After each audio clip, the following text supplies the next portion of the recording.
जेके media देखने वाले सभी दर्शकों का एक बार फिर से बहुत बहुत स्वागत है। बिन मां की दो बच्चियों ने, दो बहनों ने अपने पिता और अपने दादू का नाम रोशन कर दिया। जी हां, मैं आज एक ऐसी फैमिली में मौजूद हूं, एक ऐसे परिवार में मौजूद हूं जिस परिवार की दो बेटियों ने 10th और 12th के रिजल्ट में एक बेहतरीन मुकाम हासिल किया है। ये दोनों बहनें सिया और स्वाति आज मेरे साथ है, उनका पूरा परिवार मेरे साथ है। लेकिन अगर कहीं कमी है तो वो माँ की कमी है। इस परिवार में इन बच्चियों की आज माँ नहीं है। अगर माँ होती तो शायद ये खुशियाँ और ज़्यादा दुगनी होती। मैं आपको आगे बढ़ने से पहले बताना चाहता हूँ कि सिया और स्वाति के जो पिताजी हैं ये ऑटो चालक हैं। ऑटो चलाते हैं तो अपने परिवार का ये पालन पोषण करते हैं। छोटा भाई भी इन दोनों बहनों का है, वो भी स्कूल में पढ़ता है, छोटी क्लास में है। लेकिन मैं दाद दूंगा इन दोनों बच्चियों की। मैं इनको जो है सैल्यूट करता हूं कि किस तरह से ये कठिन परिस्थितियों में अपने आप को ढालकर अपने फैमिली को भी पूरी तरह से सपोर्ट करती हैं, अपने पिता का ध्यान रखती हैं, अपने दादू का ध्यान रखती हैं, अपने भाई का पालन पोषण करती हैं और खुद भी ये 10th और 12th में एक बेहतरीन मुकाम हासिल करती हैं। सिया की बात करें तो सिया ने 10th क्लास में 96% मार्क्स हासिल किए हैं और स्वाति ने 12th क्लास में 91% मार्क्स हासिल किए हैं। ये मार्क्स जो हैं ऑलमोस्ट मैं तो 100% के बराबर ही कहूँगा, क्योंकि आज के वक्त में हम देखते हैं कि बच्चों को काफ़ी ज़्यादा सुविधाएं मिल जाती हैं। शहरों की बात करें, लेकिन ये ग्रामीण इलाका है। यहाँ पर इस समय मैं मौजूद हूँ, सांबा का जतवाल इलाका, और जतवाल इलाके की इन दोनों बेटियों ने अपने पिता और दादू का नाम रोशन कर दिया है ये मुकाम हासिल करके। कैसे इन्होंने कठिन परिस्थितियों में अपने आप को ढालकर ये मुकाम हासिल किया, आज सिया से भी जानेंगे, सिया की बड़ी बहन स्वाति से भी जानेंगे और पिताजी और दादू जी से भी बात करेंगे। लेकिन शुभकामनाएं नहीं रुकनी चाहिए और आप भी इन बच्चियों को जितना सपोर्ट कर सकते हैं करें। ये बच्चियां बाकी बच्चों के लिए भी आज प्रेरणा बनी है। तो मैं शुरुआत सिया से करूंगा कि 10th क्लास में है, तो पहले छोटी बहन से शुरुआत करते हैं। सिया, सबसे पहले तो आपको बहुत बहुत शुभकामनाएं हैं। आपने 10th क्लास में जो मार्क्स हासिल किए हैं, तो आप अपनी जुबानी बताएंगे कि कितने मार्क्स हैं और कितनी परसेंटेज आपकी? मेरे 480 नंबर है आउट ऑफ 500 और 96%। तो कैसे आपने ये मेहनत की थी इस मुकाम को हासिल करने के लिए? जैसे मुझे पता चला कि आपकी मम्मा नहीं है, 8 साल पहले वो गुजर गई थी, तो बिना माँ के सपोर्ट के आप जो है वो अपनी पढ़ाई भी करती हैं, अपने घर का भी सारा सिस्टम बनाती हैं। कैसे आप मैनेज करते थे? कितनी मेहनत आपने की थी? बस टाइम टेबल बनाया हुआ था कि कब काम करना है, कब पढ़ना है, बस उसी के हिसाब से चलते रहे और काम बांट के किया और हो गया। तो टीचर्स और घर की बात करें तो पापा की सपोर्ट और दादू की सपोर्ट कैसे आपको मिली? पहले तो टीचर्स ने बहुत अप्रिशिएट किया, हमें पढ़ाई में बिल्कुल सपोर्ट किया। अगर हम स्कूल में 2 मिनट लेट भी हो जाते थे तो उन्होंने हमें कभी नहीं डांटा और अच्छे से पढ़ाया हमें। और पापा का तो सपोर्ट था ही, हमें किसी चीज़ की ज़रूरत होती थी तो उसी समय हमें ला के देते थे और कभी कभार हमारे काम में भी हेल्प कर देते थे। अगर हमारे पेपर थे तो हमारे काम में भी हेल्प करते थे। तो अच्छा, समय क्या रखा था आपने पढ़ाई का? घर में स्कूल भी जाना सुबह, जैसे आपने कहा कि मिल बांट के काम भी करना, तो पढ़ाई का तो पर्टिकुलर समय आपने बनाया होगा? रात को पूरा काम वाम खत्म करके? हाँ, 9 बजे तक काम फिनिश हो जाना फिर करना। तो ट्यूशन भी नहीं लगाई थी आपने? बिना ट्यूशन के किया आपने? हाँ, मैंने 2 महीने पढ़ी थी बस। 2 महीने? हाँ जी। तो टीचर्स क्या कह रहे हैं आपके इस मुकाम को लेकर? टीचर बहुत खुश है, मेरी प्रिंसिपल मैम बहुत खुश है मुझसे। उन्होंने बहुत ज़्यादा मुझे थैंक यू बोला, उन्होंने बहुत अपना आशीर्वाद दिया मुझे, बोला कि आगे भी ऐसे पढ़ाई करते रहना। तो पापा की खुशी को लेकर भी मैं जानूंगा, क्योंकि जब रिजल्ट निकला तो पहले तो बड़ी दीदी का निकला, रात को आपका रिजल्ट भी आ गया, तो पापा की क्या फीलिंग्स उस समय? पापा बहुत खुश हुए थे, इतने खुश हुए थे कि उनको देख के मैं और भी ज्यादा खुश हो गई। हाँ जी। तो अभी 11th 12th में कौन सी स्ट्रीम आप लेने जा रहे हो? Non medical. तो क्या आगे के क्या फ्यूचर प्लान्स हैं आपके? आगे फ्यूचर पहले 11th 12th करना, उसके बाद देखेंगे कोई कॉम्पिटिटिव एग्जाम जहाँ NDA वगैरह। बिल्कुल, सिया ने तो 96% मार्क्स हासिल कर लिए और देखो क्या कहा बच्ची ने कि हम दोनों बहनें मिलकर जो है वो अपना काम डिवाइड करती हैं और उसके बाद अपना स्कूल भी मैनेज करना है, घर में पढ़ाई करनी है, छोटे भाई का भी ध्यान रखना है। तो ये सारी बातें तो मैं स्वाति से करूंगा क्योंकि वो बड़ी बहन है, तो इसलिए उनकी जिम्मेदारियां बढ़ जाती हैं। स्वाति, सबसे पहले तो आपको भी बहुत बहुत शुभकामनाएं। 91% मार्क्स हैं, इन तमाम परिस्थितियों में लाना ये कोई छोटी बात नहीं है। कैसे आपने ये मेहनत की थी और कितनी मेहनत करनी पड़ती है इस मुकाम को हासिल करने के लिए, सारी चीज़ें कैसे आप घर में मैनेज करते हैं, सारी चीज़ें आप हमारे तमाम उन व्यूअर्स को बताएंगे ताकि वो बाकियों के लिए भी इंस्पिरेशन बने। मेहनत तो करनी पड़ती है, बिना मेहनत के कुछ नहीं होता। बस है कि आप मेंटेन करोगे, बैलेंस करोगे, स्कूल की पढ़ाई, घर पे कैसे पढ़ना है, बाकी कुछ बहुत काम भी होता है तो वो काम कर को कैसे बैलेंस करके चलना है, तो उसके हिसाब से हो जाता है सारा। तो कौन सी स्ट्रीम थी आपकी? मेरी ह्यूमैनिटीज़। तो क्या आप जो है वो गोल लेकर चल रहे थे कि अब क्या करना है 12th के बाद, जिस तरह से आपने ह्यूमैनिटी स्ट्रीम चूज़ की थी? मैं सीयूटी का एग्ज़ाम दूंगी, फिर उस कॉलेज के साथ साथ कॉम्पिटिटिव की तैयारी करूंगी, तो जॉब अपना करना। तो घर में भाई का भी ध्यान रखना है, दादू को भी देखना है, फादर की भी पूरी सपोर्ट करनी है, तो कैसे आप ये सिस्टम बनाते थे, कैसे आप मैनेज करते थे ताकि उनको कोई परेशानी भी ना आए? हमने खुद का टाइम टेबल नहीं बना रखा था, हमने इनका टाइम टेबल के हिसाब से चले। जिस टाइम इन्होंने आना, हमने उस टाइम अपनी पढ़ाई छोड़ देनी, इनकी हेल्प, इन्होंने खाना खाना है, इनको खाना डाल के देना है। फिर जब इन्होंने चले जाना, हमने पढ़ने बैठ जाना। फिर हमें जो काम रह गया, फिर उठो, फिर वो काम करो, फिर हमें फिर पढ़ने बैठ जाओ। इतने में तो प्रणव मेरा भाई आ जाएगा, इसको खाना डाल के देना है, फिर ये सो जाएगा, फिर हमने पढ़ लेना। मतलब इस हिसाब से हमने जो था वो सारा मेंटेन करके रखा था। तो मम्मा की डेथ कब हुई थी? मम्मा की डेथ 8 साल हो गए। 8 साल हो गए। हाँ, तो काफी आज वो होती तो खुशी और होती आपको? बहुत खुशी होती, उनको बहुत खुशी होती। आज हम जो है ना उनकी वजह से है, क्योंकि हम उन्हीं के संस्कारों पे चल रहे हैं। उन्होंने हमको जैसे, मतलब उनकी बातें हमें आज भी याद हैं, इसलिए हम जो है भटके नहीं अपने रास्ते से। अब मतलब उन्होंने हमें जैसे जैसे समझाया था, फिर थोड़ा बहुत तो याद रहता ही है, बस उसके हिसाब से चले आगे। हमारी बुआ ने दोनों बुआ ने संभाल लिया। हमारी दादी थी जो भी लास्ट ईयर एक्सपायर हुए, तो उन्होंने हमें संभाल लिया। बस उनके मतलब सपोर्ट से हमने जो है अपने आप को, मतलब इन्होंने हमें बताया कि कैसे चीज़ें मेंटेन करनी है, कैसे बैलेंस बना के आप चल सकते हो। बस इनकी वजह से हमने, यानी छोटी सी उम्र में जिम्मेदारियां भी बढ़ गई हैं। हाँ। तो भाई भी कौन सी क्लास में पढ़ते हैं? 5th भाई में तो पढ़ता रो रहा है। है। 5th में पढ़ता है अभी। इसको बुलाओ आगे, इसको बुलाओ आगे, बुलाओ। नहीं नहीं, रोएगा नहीं, ये मेरे साथ बात करेगा। इसको बुलाओ इधर। क्या नाम है? प्रणव है ना? प्रणव बेटा इधर आओ, मेरे पास आओ। रोना थोड़ी होता है, इसको बुलाओ मेरे पास। रोना थोड़ी होता है, इधर आओ मेरे पास। मेरी बात सुनो, इधर आओ। नहीं, मेरे बात नहीं करेंगे हम, इनसे करेंगे ना। इसको थोड़ा सा सपोर्ट करनी है आपने सभी ने। रोना नहीं होता, इधर आओ मेरे पास। रोना थोड़ी होता है। इसको लाओ मेरे पास, आगे लाओ। इधर आओ। ये क्यों रो क्यों रहे हो? रोना थोड़ी होता है। आपकी दीदी इतना अच्छा करके आई है, इधर मेरी तरफ देखो। रोना थोड़ी होता है, रोना थोड़ी होता है। आंसू साफ करो उसके, रोना नहीं होता। आपकी दीदियां तो पूरा ख्याल करती हैं आपका।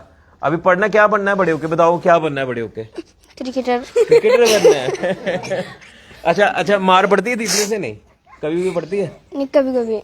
क्यों, गलत शरारतें करते हो कभी? तो अभी जब बड़े होना तो सपोर्ट करनी है दोनों दीदियों को आपने, है ना? साथ देना उनका पूरा। तो अभी रो क्यों रहे थे? रोना थोड़ी होता है। मम्मा की याद आ रही थी ना, रोना नहीं होता। आप अच्छे बच्चे हो, आपने पूरा स्ट्रेंथ रखनी है अपनी, ठीक है? रोना नहीं है, दीदियों का साथ देना है। बिल्कुल, ये इमोशंस हैं फैमिली के। और मैं बात कर रहा था इन बच्चियों के साथ, तो छोटा भाई है, अभी बेचारे को इतनी समझ नहीं है, लेकिन वाकई में उनको पूछो जिनके सिर पे माँ का साया नहीं होता। आज इन बच्चियों के सिर के ऊपर माँ का साया नहीं है तो तकलीफ होती है, दुख होता है। मैं कुछ और बातें भी करूंगा। पिताजी इनके साथ भी मौजूद हैं, ये खुद भी ऑटो चालक हैं। तो मैंने जैसे कहा कि इन कठिन परिस्थितियों में रहकर ये फैमिली को चला रहे हैं, बेटियों को ये संस्कार दिए हैं। आज बेटियां उन संस्कारों को फॉलो करके आज इस मुकाम पर पहुंची है। भैया, सबसे पहले तो मैं आपको जितना कहूँगा उतना कम होगा। आपने इन तमाम सिचुएशंस को हैंडल करते हुए बेटियों को यहाँ तक पहुँचाया है। आज बेटियाँ भी आपका पूरा ख्याल करती हैं, दादू का ख्याल करती हैं, सबको साथ लेकर चल रही हैं। क्या कहेंगे इन बच्चियों की कामयाबी के ऊपर? और जब रिजल्ट निकला था तो उस समय आप कहाँ थे? कैसे ये खुशी के पल आपको फील करने के लिए मिले? शुक्रिया आपका, बहुत बहुत धन्यवाद। मैं ये बोलता हूँ कि ठीक है, उस एक एक कदम के उस कदम पे चलता हूँ और भगवान का नाम लेता हूँ कि प्रभु इन बच्चों को अच्छी पढ़ाई करवाना, अच्छा रखना। हमारा क्या है सर, हम तो क्या बोलूँ, अब छोटी उम्र थी जब वो इनकी मम्मी चली गई थी, तो फिर भी मैंने सोचा कि नहीं ठीक है, जो मालिक करता है शायद ठीक होगा। पर फिर भी मैंने इनको कोई भी प्रॉब्लम नहीं आने दी आज तक, मतलब ठीक है। मैं ये बोलता हूँ कि भगवान करे इनको आगे जाके भी कोई अच्छा स्थान हासिल हो, अच्छी कोई नौकरी करें, मेरा नाम और ऊंचा हो। अभी भी मैं जो इनके साथ पढ़ते हैं वो प्रिंसिपल के बच्चे हैं, टीचरों के बच्चे हैं, पर फिर भी मैं ये बोलता हूँ कि इन बच्चों ने मेरे को टीचरों से भी ऊपर कर दिया। ऑटो चालक हूँ, ऑटो चलाता हूँ, बस दिन भर घर की देखभाल करता हूँ। तो इन बच्चों का इंतज़ार रहता हूँ कि कब स्कूल से आएंगे तो देखेंगे आगे बाबा घर पे होता है। हमारी मम्मी भी 2 साल पहले एक्सपायर हो गई है। तो चलो शुक्र है उस मालिक का। तो इतने खुश हुए, रिजल्ट आया तो हम तीनों लड़कियाँ सभी हम नाचने लगे। मोहल्ले वाले भी इकट्ठे हो गए कि इनके घर पे क्या हो गया।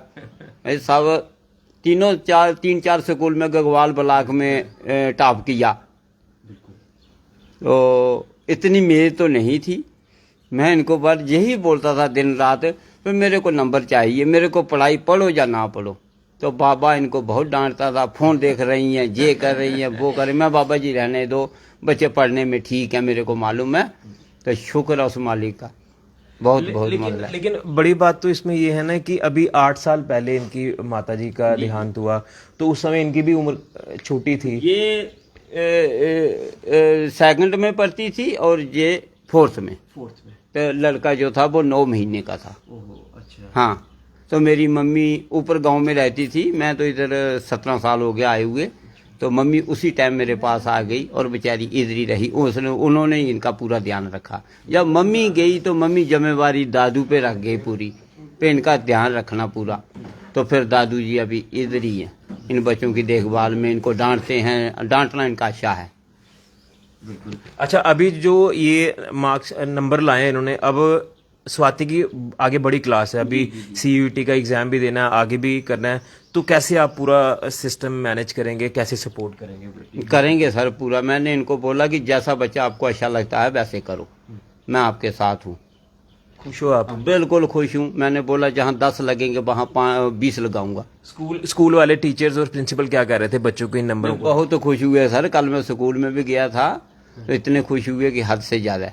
बोले नहीं बहुत अच्छे बच्चे हैं, बहुत आपने मतलब इनकी सपोर्ट की, ये किया वो गया। मैं बोला ठीक है भाई, हमने तो कुछ किया नहीं, बट ये है ये अपने बलबूते पे चल रही है। हाँ, और देखिए बिना ट्यूशन के ये बच्चे यहाँ तक पहुंची हैं। तो मैं यहाँ आया हूँ और फैमिली वालों से बात ना करूँ वो भी अच्छा नहीं लगेगा, क्योंकि आज अगर ये पूरा परिवार यहाँ पर है तो इन बच्चियों को सपोर्ट कर रहा है ये पूरा परिवार। देखिए मुझे लग रहा है बुआ भी हैं आपकी, चाचियां भी हैं, सारे यहाँ पर बैठे हुए। तो मैं सबसे पहले दादू जी को बोलूंगा, दादा क्या आखना चाहते हो बच्चियों ने इस मुकाम के लिए ਜਿਹੜਾ इन्हें कामयाबी ली है? इन्हें बहुत कामयाबी ली है। ये रोटी भी मौके की खिला दियां, रोटी भी बना दियां और पढ़ा दियां भी है। कन्नो कन्नी रोटी बनाती हैं तो कन्नो कन्नी पढ़ती हैं, कन्नो कन्नी पढ़ती हैं। हाँ, रोटी का कोई फिक्र नहीं है। रोटी जिस वेले खानी उस वेले बनी दी होंगी, रोटी बनी दी होंगी। तो जो दिन इनका पेपर होया ना, जो सारी रात का पढ़दियां रहिंदियां। हाँ हाँ, बहुत पढ़दियां, पूरी रात पढ़दियां रहिंदियां। आखर निखर भी पौंदी थोड़े भला? निखर ते पौंदी है, निखर ते पौंदी है। निखर ना ते आऊं है, निखर ना ते आऊं अपने पुत्रें भी है। हाँ, ते इन्हें भी ये कोई दोपहरियां थोड़ियां नहीं बच्ची। हाँ, प्यार दी निखर होंदी है। तां गै खुश हो थोड़ियां पोतरियां? आऊं खुश हाँ, आऊं बड़ा खुश हाँ, आऊं बड़ा खुश हाँ। कुड़ियां सारे कोला 3-4 स्कूलें कोला उप्पर गईयां ना। हाँ, 3-4 स्कूल पिछे करिए ते अग्गे लंघियां। हाँ, खुशी है मिगी। ठीक है। बिल्कुल। कुछ और फैमिली के सदस्य हैं। आप सर, आप क्या लगते हैं? सर मैं इनका भैया लगता हूँ। फुफड़ जी लगते हैं? हाँ, फुफड़ जी लगता है। तो आप भी, अभी मैं देख रहा था कि आपकी आंखों में भी आंसू थे। ये इमोशंस आ जाते हैं जब होता है, वो याद आ जाता है। बिना माँ के बच्चे पहुँचना बड़ा मुश्किल है। बड़ा हौसला। बच्चियों के लिए क्या कहेंगे जो ये यहाँ तक पहुंची हैं?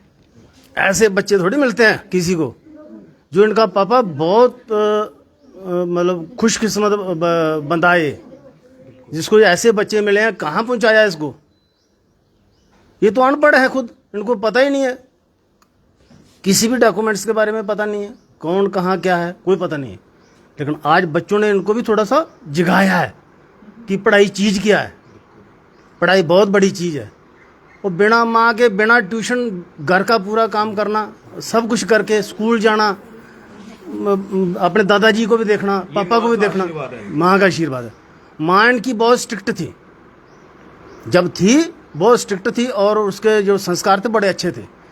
बच्चों को बिल्कुल ऐसे रास्ते पर लगा के गई है, उसी रास्ते पर चल रहे हैं वो, मतलब रास्ता नहीं छोड़ा है बच्चों को, इससे बढ़कर और कुछ नहीं हो सकता है। बहुत अच्छे बच्चे हैं। इनके पीछे अगर कोई थोड़ी सी और अच्छी सपोर्ट हो तो मैं बोलता हूँ ये लड़की फाइटर उड़ा सकती है, ये फाइटर भी उड़ाएगी, लड़ाई भी लड़ेगी, इतनी हिम्मत रखती है, इतनी छात्र है ये, इतना मतलब इसके अंदर हौसला है, बोलते ना एक कट्टरता, वो इस लड़की में है, बड़ी में। बिल्कुल, आपकी पूरी फैमिली का नाम रोशन कर दिया है। आपका बहुत बहुत धन्यवाद। आंटी क्या क्या कहेंगे आप? भी काफी इमोशनल। हाँ जी, हाँ, लड़कियां तो बहुत अच्छी हैं, पढ़ाई भी करती हैं अच्छी। हाँ, तो बच्चियों को लेकर हमारा भी बहुत ध्यान रखती है। जब हम आते हैं तो पूरा खाना बनाना, चाय, सब कुछ तैयार रखती हैं। बहुत अच्छी लड़कियां जी। अभी पढ़ाई में भी बहुत अच्छा पढ़ रही हैं, आगे भी अच्छी पढ़ते रहें, हमारी भी तो यही दया है। बिल्कुल, ये फैमिली में खुशी भी है, इमोशंस भी हैं, क्योंकि इमोशंस इसलिए हैं कि इन बच्चियों के ऊपर से माँ का साया उठ गया। 8 साल पहले इनकी माँ जब गुजर गई थी तो ये स्वाति 4th क्लास में थी, सिया 2nd में थी, और प्रणव छोटा बेटा जो भी आज उसको याद आ रही है माँ की, वो उस समय 9 महीने का था। तो आप अंदाजा लगाएं कि इस परिवार के ऊपर जो दुखों का पहाड़ टूटा होगा, कैसे अपने आप को संभाला होगा, भैया ने किस तरह से अपने बच्चियों को संभाला। आज बच्चियां कोशिश कर रही हैं कि अपने पिता दादू को संभालें, इनकी जो बुआ हैं, फूफा जी हैं इनके, या चाचा चाची, जो भी पूरे फैमिली के मेंबर्स हैं, आज उनकी देखभाल कर रही हैं। स्वाति, अब जब आपने बोल दिया कि CUET एग्जाम अभी आपने देना है, तो बाकी बच्चों को क्या आपका मैसेज रहेगा कि किस तरह से आपने स्टडीज़ की तरफ ध्यान देना है? अगर परिस्थितियां कठिन भी हो, अगर आपके पास सुविधाएं भी हैं, लेकिन फिर भी फोकस जो वो पढ़ाई की तरफ रहे, क्या आप मैसेज देंगे उनको? हाँ, फोकस पढ़ाई की तरफ रहे अपना, मतलब ये काम भी ज़रूरी नहीं है कि हमारे ही घर में काम है, हर किसी के घर में काम है। बस ये है कि ये सोच के चलो कि मैं सब कुछ कर लूँगी, मैं कर लूँगी, अपने आप पे भरोसा रखना है कि मैं कर ही लूँगी। तो इसी चीज़ को अपने दिमाग में रख के, कब पढ़ाई करनी है, कब मम्मा की हेल्प करनी है, पापा की हेल्प करनी है, ये सब चीज़ों को अगर आप अच्छे से लेके चलोगे, भगवान पे भरोसा है, खुद पे भरोसा है, सबसे बड़ी बात है, तो सब कुछ हो जाएगा। आज ये पॉसिबल हुआ तो मम्मा का भी आशीर्वाद, ब्लेसिंग आपके साथ है। हाँ, जैसे भैया ने बोला, बहुत स्ट्रिक्ट थी मम्मा, जैसे जैसे बता के गई थी ना, बस उसे, मतलब हमारे मन में अभी भी ये डर रहता है कि अगर हम कुछ गलत करेंगे ना तो हमको आके मारेगी। सच में ये चीज़ का हमें अभी भी डर रहता है। तो बस इसी चीज़ को लेके हम चलते हैं और अपना काम करते हैं। तो कोई ऐसा गोल लेकर चल रहे हो? जैसे कई बच्चों का गोल होता है कि मुझे सिविल सर्विसेज में जाना है या मुझे इस स्ट्रीम में जाना है, ऐसा कुछ माइंड बनाया अभी आपने? हाँ, मतलब ये सोचा है, मैं टारगेट मेरा UPSC का रहेगा, तो उसका रहेगा, इसीलिए मैंने ह्यूमैनिटी स्ट्रीम भी ली थी। तो अब CUET के एग्ज़ाम के साथ मैं कॉम्पिटिटिव की तैयारी करूँगी और उसका करूँगी। खुश हो आप? बिल्कुल सेटिस्फाई हो? सेटिस्फाई, मतलब जितना मैंने एक्सपेक्ट किया, जितना सोचा था वो हो गया। हाँ हाँ, हो गया। अभी ठीक है सारा? हाँ, ठीक। बेटा क्या कोई किसी आप? मैं कहूँगी बस पढ़ते रहो। दीदी पढ़ाती है आपको? वैसे नहीं, खुद ही पढ़ना है? ये खुद पढ़ती है। मतलब कि खुद पढ़ोगे, मुझे खुद का ही समझ आता है, मुझे कोई दूसरा पढ़ाए तो मुझे समझ नहीं आता, खुद का पढ़ के ही समझ आता है मुझे। तो भैया को कौन पढ़ाता है फिर? भैया को दोनों मिलके। दोनों मिलके? हाँ जी। मार तो नहीं पड़ती भैया को? अब शरारतें करता है, फिर शरारतें करता है, फिर पढ़ती है।